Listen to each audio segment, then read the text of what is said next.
शेत जमिनीच्या वादातून तलवारीने हल्ला करून दगडांचा मारा करत दोघांना जखमी केले।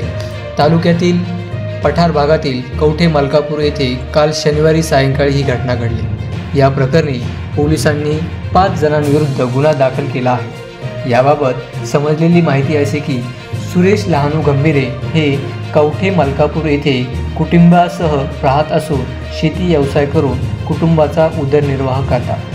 त्यांच्या जमिनीची त्यांनी शासकीय मोजणी केली असून किसन भागाजी गंभीरे यांनी 13 गुंठे जमिनीवर अतिक्रमण केले आहे।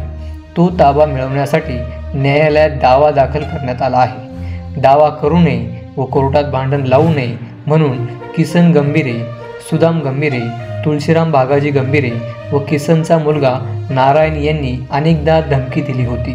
दरम्यान शुक्रवारी सायंकाळी 5 वाजेच्या सुमारास किसन, सुदाम, तुळशीराम, नारायण यांनी मजूर बोलावून वादग्रस्त क्षेत्रातील झाडाच्या फांद्या तोडत होते तेव्हा सुरेश गंभीरे यांची पत्नी यांनी न्यायालयात कवठे मलकापूर वाद चालू असल्याने येथील झाडांच्या फांद्या तोडू नका व त्या क्षेत्रातील गवतही तोडू नका असे समजावून सांगण्याचा प्रयत्न केला।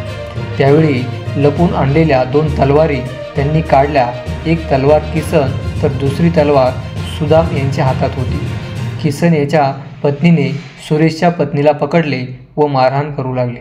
त्यावेळी किसन याच्या पत्नीने मणिमंगळसूत्र तोडून घेतले तेव्हा पत्नीने आरडाओरडा केल्याने सुरेश व त्याच्या मुलानेही तिकडे धाव घेतली।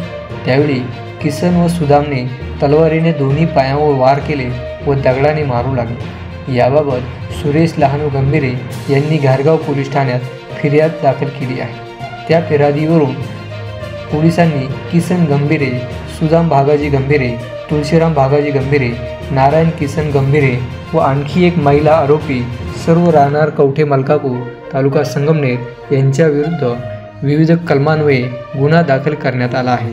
पुढील तपास पोलीस हवालदार आदिनाथ गांधले करीत आहेत।